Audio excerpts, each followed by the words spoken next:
ভাই খালি আমার একটা বার সরকারি চাকরি হয়ে যায় তো তাই কি করবি? তারপরে মানুষের আবার স্টোরি শুনামো মানুষ ভাবার জন্য বাধ্য হয়ে যাবো তুই কি স্টোরি শোনাবি হনে?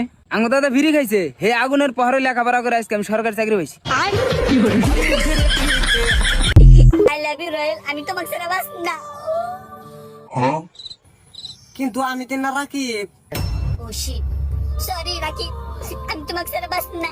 আর কোনদিন চিটও করুন না। এরম সেটা আমিও তোমার হাতে করা হলাম নি, কিন্তু আমি করি নাই কারণ আমি তোমাকে মনের থেকে ভালোবাসি সকিনে।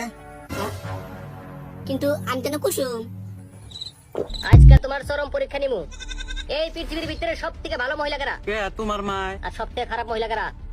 আমার মা। আর এই পৃথিবীর ভিতরে সব থেকে ভালো পুরুষ কারা? তোমার বাপ। আর খারাপ পুরুষ? আমার বাপ। আর এই পৃথিবীর ভিতরে সব থেকে ভালো ছেড়া কারা? তোমার ভাই। আর খারাপ ছেড়া? আমার ভাই। আর এই পৃথিবীর ভিতরে সব থেকে ষষ্ঠীর মেয়ে কারা? তোমার বোন। আর একদম খারাপ দেহা মেয়ে কারা? আমার বোন। এই পৃথিবীর সব থেকে সুন্দরী বুদ্ধিমান মহিলা কারা? কে শোনা তুমি?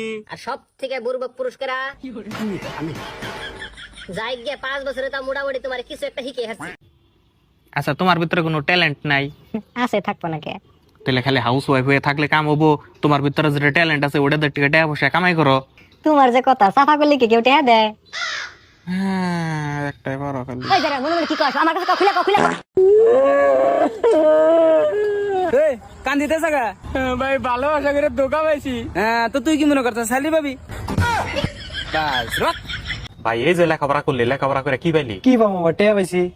চাকরি করস? আরে না, আগে যে রিকিতা বাসা লিডি পেয়েছি 250টার মতো পাইছি, কিছু খাই গিয়ে।